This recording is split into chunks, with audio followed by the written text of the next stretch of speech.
Ave Maria Sobat Rasa Suci, kembali lagi dalam channel YouTube Komsos Paroki Tuminting. Pada kesempatan kali ini kita sudah bersama dengan Pastor Kanis Rumondor MSC. Shalom Pastor. Selamat siang, shalom. Iya.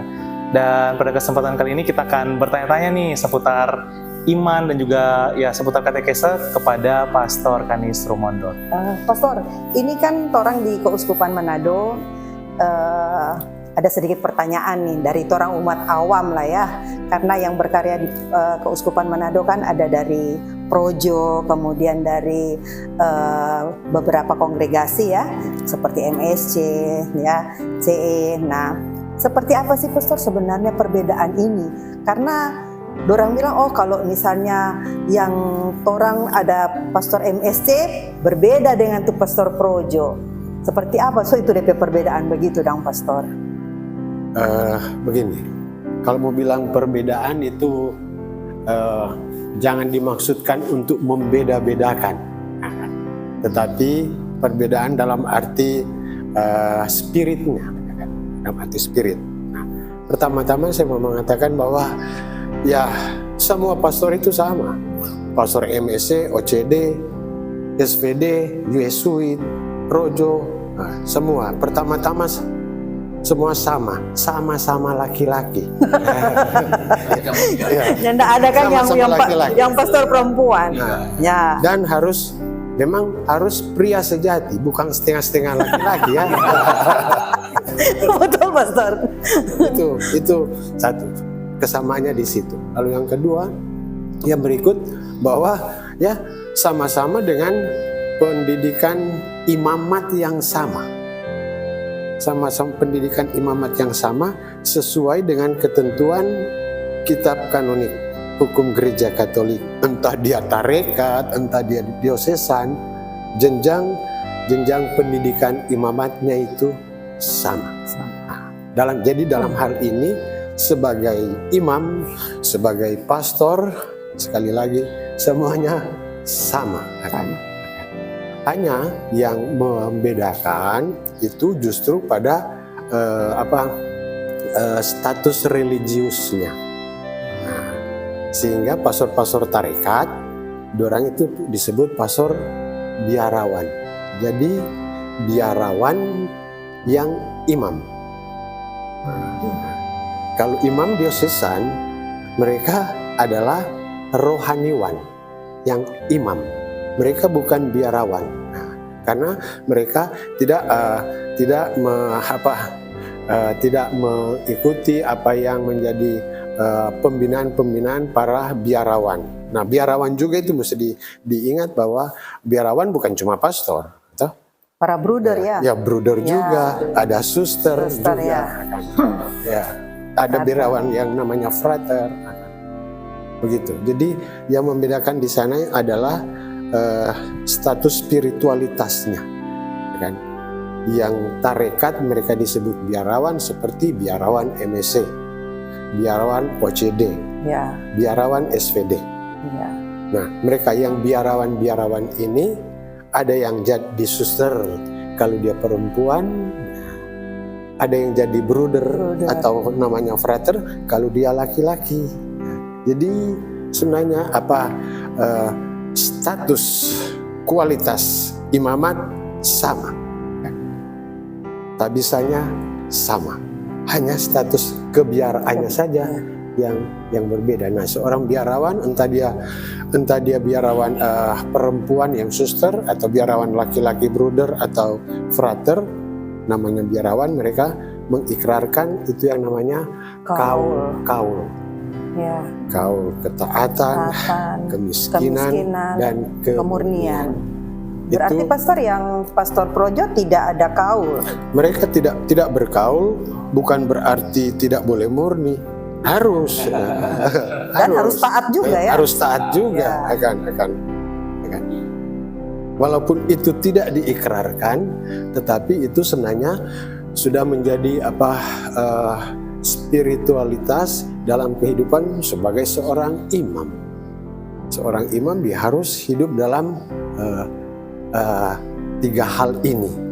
supaya dia memang betul-betul menghadirkan kualitas sebagai seorang imam yang berbeda dengan kualitas orang beriman yang adalah awam. Nah, jadi mereka itu walaupun tidak diikrarkan,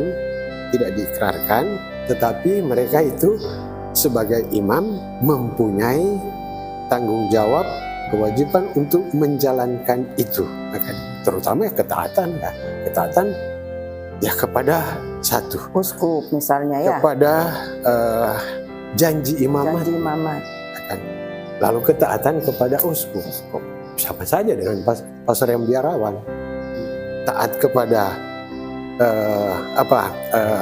janjinya sebagai biarawan, taat kepada janjinya sebagai imam, taat kepada imam diosesan di mana dia bertugas, dan taat kepada pemimpin tarekat secara keseluruhan. Ketaatan itu tetap sama, hanya dalam cara yang berbeda-beda untuk diterapkan, dengan inti sebenarnya punya inti yang sama, begitu. Jadi nggak terlalu kalau pikir nggak terlalu susah-susah amat. Cuma memang kadangkala umat sedikit membeda-bedakan, ya kan? Ya. Oh, dia pastor tarekat, seakan-akan lebih hebat dari yang imam diosesan, ya kan? Itu tergantung pribadi juga. Itu tergantung kematangan spiritualitas pribadi, ya kan? Tergantung kematangan moral pribadi, dan juga tergantung kepada dia punya keseriusan pada tanggung jawab imamat dan kebiaraannya. Dan itu yang saya lihat. Jadi tidak otomatis selalu bilang biarawan lebih dari yang lain. Banyak juga biarawan lebih persetan dari yang lain-lain. Nah, Pastor, itu kan tadi perbedaan antara Projo dan MSC. Kenapa Pastor memilih tarekat MSC? Adakah hal yang menarik? Ya, dulunya sebenarnya kita tidak terlalu suka masuknya. Betul, dulunya tidak terlalu suka. Pertama awal-awal ya ada keinginan, tetapi dalam perjalanan waktu mesti memutuskan mau ke diosesan atau ke tarekat, itu kita waktu itu dulunya punya keyakinan mau ke tarekat. Tapi akhirnya jadi ragu juga, kan? jadi ragu-ragu. Tapi itulah kemanusiaan juga terjadi di situ, ya kan? Kemanusiaan juga terjadi di situ, di mana kita kadang ada kebimbangan, ada keraguan, kan? Tetapi pada akhirnya, ya saya memilih tarekat MSC bukan karena MSC lebih baik dari tarekat yang lain. Bukan karena MSC itu lebih baik dari imam diosesan, bukan. Tetapi biar bagaimana sudah ada tertanam dari sejak kecil.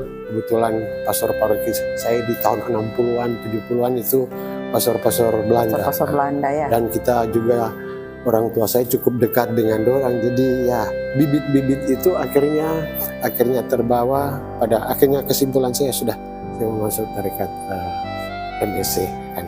Jadi ya ada suasana-suasana juga yang menentukan untuk ke sana, dan yang juga memang sedikit dipengaruhi oleh yang pada saat kita memilih tarekat atau diosesan itu usia 21 tahun kan.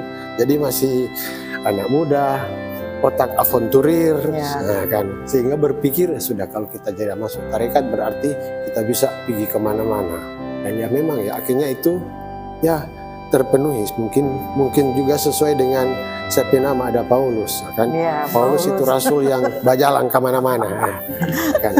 Saya pernah tugas di Keuskupan Manado, Keuskupan Jakarta, Keuskupan Merauke pernah, Keuskupan Purwokerto di Jawa Tengah juga pernah. Jadi ya memang ya dapat kekayaan dari pengalaman keuskupan berbeda-beda, budaya yang berbeda-beda juga. Jadi Pastor pegang berapa paroki sampai sudah akan memasuki 40 tahun hidup membiara ini, sudah berapa paroki yang Pastor pegang?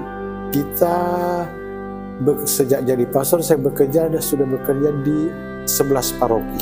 Nah, dari 11 paroki itu saya 9 pastor paroki. 9 pastor paroki. So, Dan 9 banyak pastor paroki di keuskupan yang berbeda-beda. Saya nanti kembali berkarya sebagai orang Minahasa, kembali berkarya di Minahasa ini setelah 22 tahun pastor. Wah. Tapi walaupun setelah 22 tahun pastor, saya tetap orang Minahasa. Ya, pastor dari tarekat MSC yang berasal dari keuskupan Manado. Ya, saya tetap, biar bagaimanapun saya adalah orang dari keuskupan Manado. Ya kan? Keuskupan Manado yang keuskupan yang bilang membesarkan juga hidup panggilan tuh. Hidup panggilan saya, maksud saya sampai seperti begini. Makanya saya dengan teman-teman pastor diosesan ya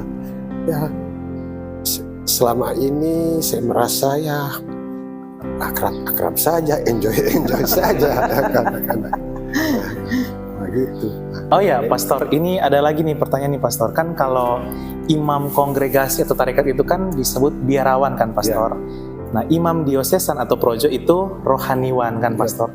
Nah, bagaimana dengan istilah biarawati dan rohaniwati? Apakah suster ini ada yang tarekat, ada juga yang keuskupan gitu, atau gimana, Pastor? Oke. Atau gimana?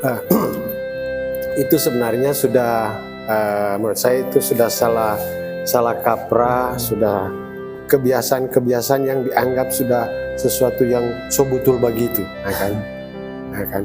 Kadang-kala juga orang di tengah umat itu masih pastor sentris, sehingga apa yang disebutkan kepada pastor seakan-akan boleh disebutkan ke orang yang lain. Nah, tentang pastor jelas, pastor yang tarekat adalah biarawan, imam biarawan.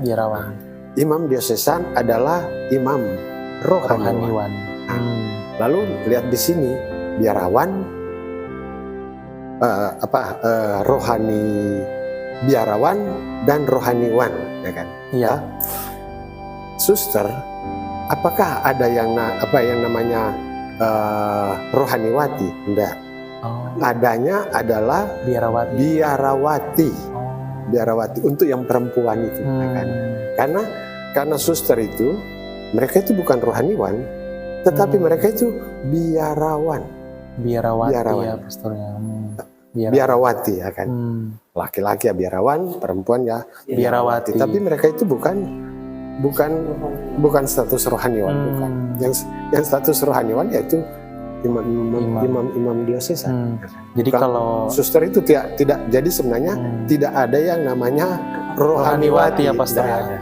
Iya, rohaniwan. Berarti kalau dalam sebuah acara nih gereja nih, Pastor, terus MC-nya bilang rohaniwan dan rohaniwati gitu. Berarti rohaniwati ini sebenarnya salah ya, Pastor ya? Yang tepat itu biarawati ya. Rohaniwan, para biarawan dan biarawati. Oh iya. Itu sudah langsung mencakup. Iya. Langsung mencakup.